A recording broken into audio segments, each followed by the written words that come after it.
Good afternoon, ladies and gentlemen, and welcome back to the WTF Shack. I feel like Ronnie Corbett in this big chair, but anyway. So the purpose of the next 2 or 3 videos is to give a basic introduction into vacuum tubes for people who might want to have a go at building something with valves. So I was a bit unsure as what to call this series of videos: vacuum tubes for dummies, or valves for the vanquished. I don't know, but anyway. So this series of videos will be aimed at people perhaps who, for instance, radio amateurs who've just got their foundation license, haven't really experienced or lived through the valve era, so to speak, and perhaps would like to consider building something, either a transmitter or something like that, or even for people who are not radio amateurs, who might be, say, audiophiles, music lovers, people who might want to build a guitar amp or a hi-fi amp, something like that, and have a go and haven't really had much experience with valves. So what I'm going to do is we'll start off with the very basics. It's not designed to be too technical, and we'll look at various aspects, including power supplies, and we'll give you a good example. We'll build a simple transmitter, which sort of illustrates all the basic principles that you need to build something maybe a little bit more complicated. So with that, without further ado, let's get started. So the question is, what is a vacuum tube and what does it actually do? So the clue is in the title, as always, and I just happen to have a tube there. I can just get it into focus. That is a typical vacuum tube, valve, or tube, whatever you want to call it. That's actually an EF86. It's an audio pentode, and you can see, if you look at it, I can just keep moving out of focus. You've got a glass envelope, and you've got some metal structures inside, which are the electrodes, and on the bottom you've got pins. And that is pretty much standard for most valves. Sometimes you get an electrode on the top, which is the anode, but majority of them, they look like that. So the question is, how does all this work? Well, if we look at the simplest valve, which is a diode, because you've only got 2 electrodes, you've got an anode and a cathode, and you've obviously got this vacuum glass envelope. So if you put a positive voltage on the anode, you're going to get electrons going from the cathode up to the anode, and you'll get current flowing in the opposite direction. And that's basically what's going on inside a valve. Now in a diode such as this would be sort of similar to like a rectifying tube, rectifier, half-wave rectifying valve, equivalent to a semiconductor diode such as a 1N4007, something like that.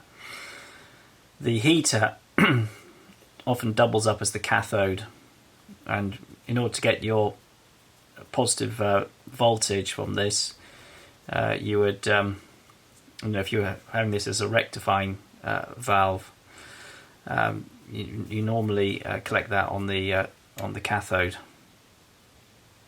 So if we draw the corresponding sign, it looks like this.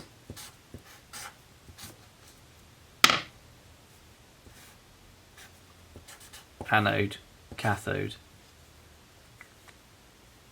Okay, so that is a diode vacuum tube, and that's the simplest sort of thing that you've got. Now the next stage in the complexity, so to speak, is the triode. So we simply add another grid, and in reality, and I can kind of like show you with this rather large tube, the reality of this is that the anode is on the outside and the grid you can just about see it poking up above. I can just focus just about there. You can just about see the grid poking up out above the anode. The anode is the box section there. Okay, so all these electrodes are sort of one on top of the other, a bit like sort of Russian doll arrangement. I think that's the easiest description. So coming back to the triode, most triodes are sort of used in amplification of one sort or another, and the way this works is that if you obviously we've got a positive voltage on the anode. If we apply an alternating signal here which makes the grid negative, then as this signal fluctuates, it's obviously going to affect the electron flow through this valve. So our B positive is on the anode, obviously. So if, for instance, there's a load on the anode, and when I talk about load, I'm talking about an impedance load, then if you're getting a fluctuating signal here, this is obviously going to cause a big fluctuating voltage across this load, and effectively it's amplifying whatever's going in here is coming out here, but much larger in amplitude. And that's more or less how a valve works. So the next question is, how do you control, the magnitude of the signal that's coming out? Well, it's quite easy to do. You just simply vary the amount of negativity of this grid, and it's a bit like a throttle of a jet engine. I think it's a good description. So on a jet engine, you have a fuel control unit with a lever. On a valve, you have this grid and what we call the biasing, which is the degree of negativity that's on that grid. So, for instance, if we take something like a large transmitting valve, let's say an 833A, which is, you may have seen the video I did of the amplifier with a couple of big, huge 833As. So that's a big transmitting triode, and in order to get more power out of it, you reduce the bias to if you increase the bias and the negativity, then the power out of it becomes less.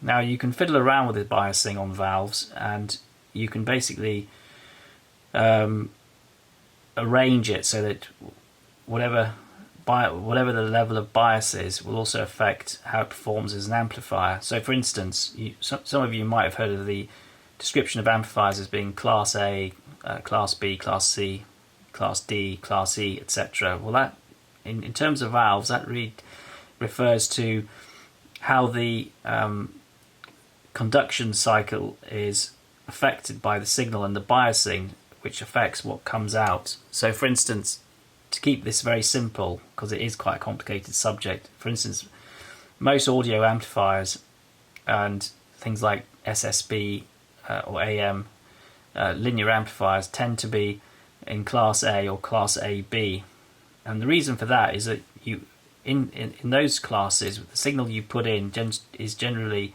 a mirror image of what comes out, but it's obviously amplified. So in other words, it's described as being very linear. However, the trade-off for that is that Class A and Class AB are not terribly efficient. They're only usually, for instance, linear amplifiers in Class A or Class AB are often only about 50% efficient. So if you go to the other extreme in Class C, which is what most things like, for instance, the PA tube of a simple transmitter is operated in Class C, and so linearity is not such a big deal if you're just operating in CW, because you've just simply got a simple carrier wave. But the problem with Class C is that it's not particularly linear, so you tend to get all sorts of harmonics coming out, which can be filtered out at a later stage. If you've got a little transmitter, you've got your pi network, you can filter all those out. But if you've got if for instance you had an audio amp operating in Class C, it would sound not terribly good, to put it mildly.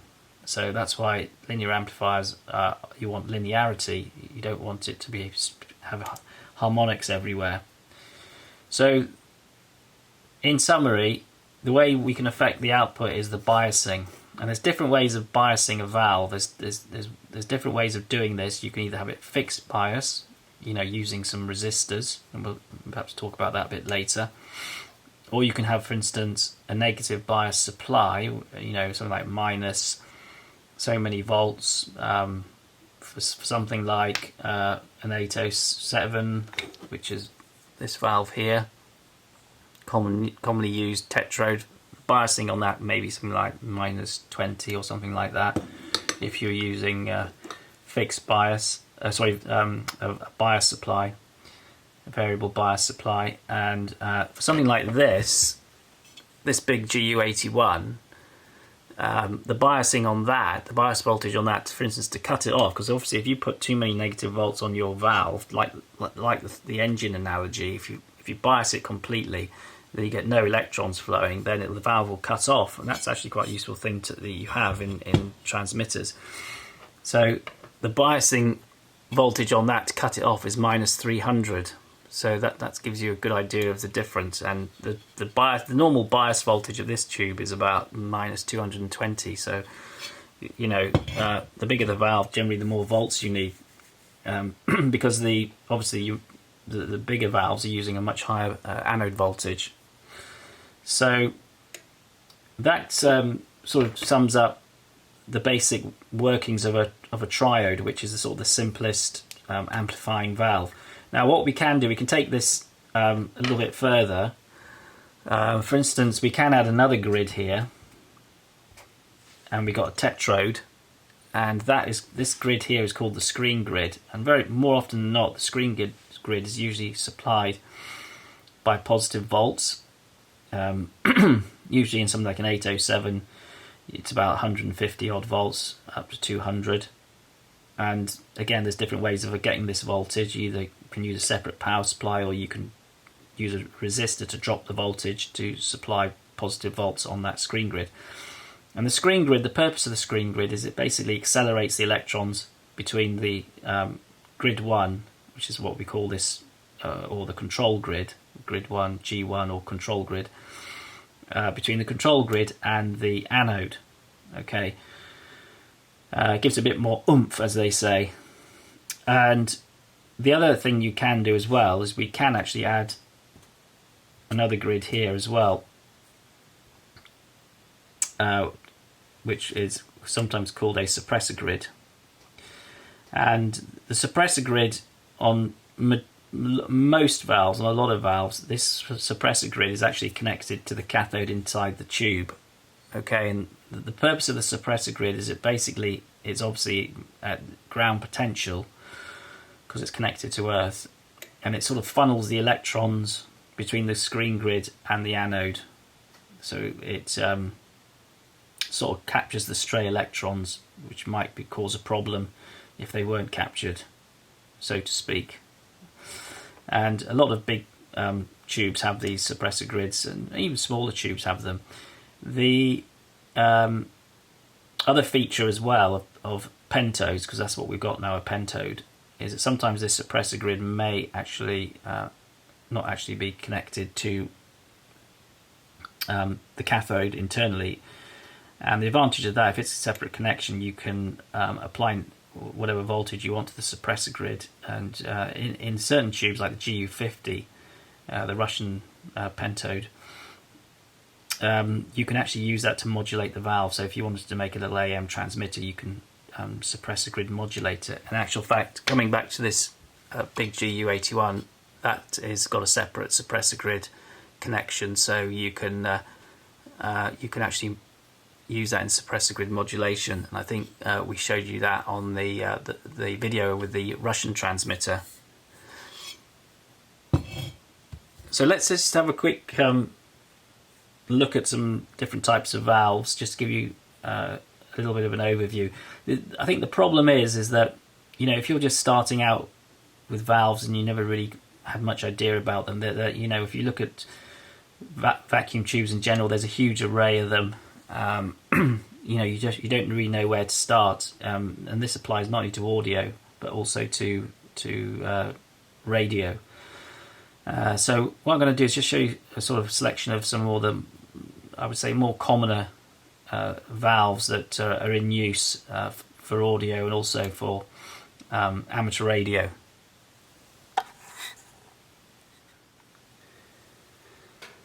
Right, so as you can see here, we've got a number of different types of valves laid out on the bench, and what we want to do is just have a quick look at some of the sort of more common ones that are used in audio and also in amateur radio. So if I was, for instance, somebody who hadn't really had much experience with vacuum tubes, for instance a radio amateur, and I wanted to build a transmitter, and this is what people would have done years and years ago, then I would probably start off with something like this, something like an 807. So this is a tetrode, very commonly used, a bit of a workhorse valve back in the day, and something like this you could actually build up a simple crystal oscillator with a crystal in, single tube, and you could probably get it about 20-30 watts out of one of these if it's not pushed excessively hard. And as I said, very common vacuum tube back in the day, in the 30s and the 20s, and even up to the 70s. I mean, this was probably one of the first vacuum tube transmitters I ever made was with an 807. And I think that's the experience of a lot of sort of older radio amateurs. Not that I'm that old, but anyway. Keeping with the transmitting tubes, this one here is also a bit of a workhorse. This is the venerable 6146, and the 6146 was again used in a lot of amateur radio equipment back in the day. It's a tetrode, and it was used in things like the DX100. I think that used a pair of them. It's been used in the Heathkit DX60. I think probably the DX40 as well. It's used in a lot of other equipment. Might be wrong here. Some of the Johnson stuff I think used 6146s. So it's really been used in a lot of equipment. And again, it's quite a handy valve if you want to build something with. The other RF stuff we've got here, this one here is the mighty 813, or 813 as the Americans say, and that is a difficult pentode. It's typically it's probably described more as a pentode because it's got a screen grid, and it's also got beam plates, which is not really sort of suppressor grid as such. It's sort of, but the beam plates are usually earth, so it's kind of like a pentode, I suppose.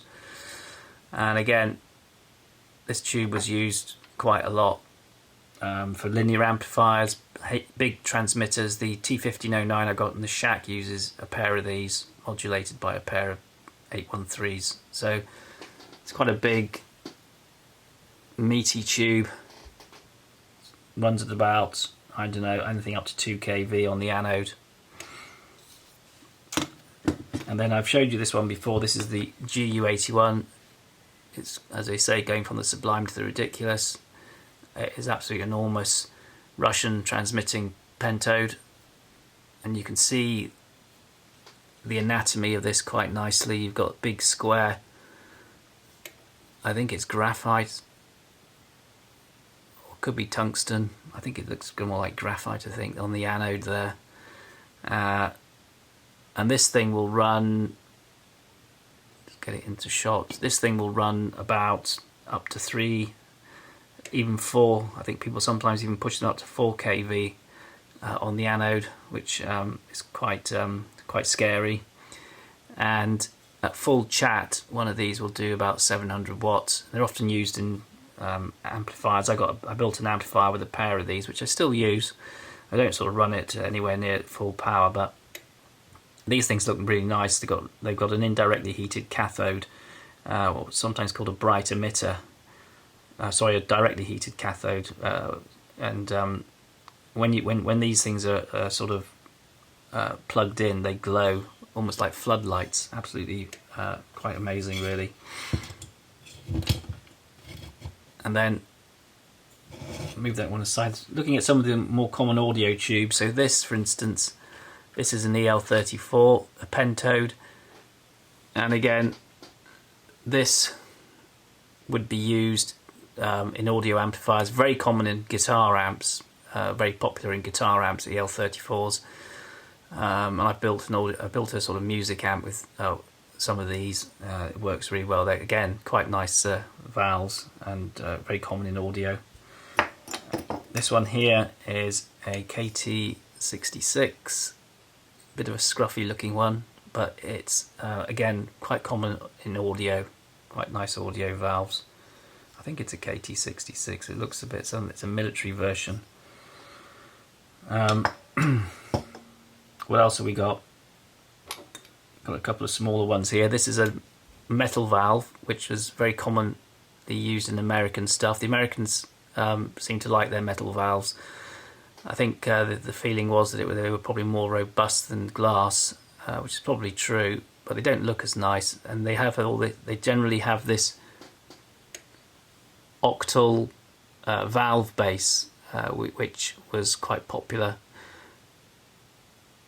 And this one actually is a 6SK7, commonly used in receivers and sort of signal amplifiers, audio, sometimes used in audio as well, small audio output, things like that. What else have we got here? This is actually a 13D1. This is actually a sort of more rare valve. It's actually a double something. I'm not sure what it is actually. It could be a double triode possibly, or maybe a double diode. Not quite sure what that is. What else? And then this one here,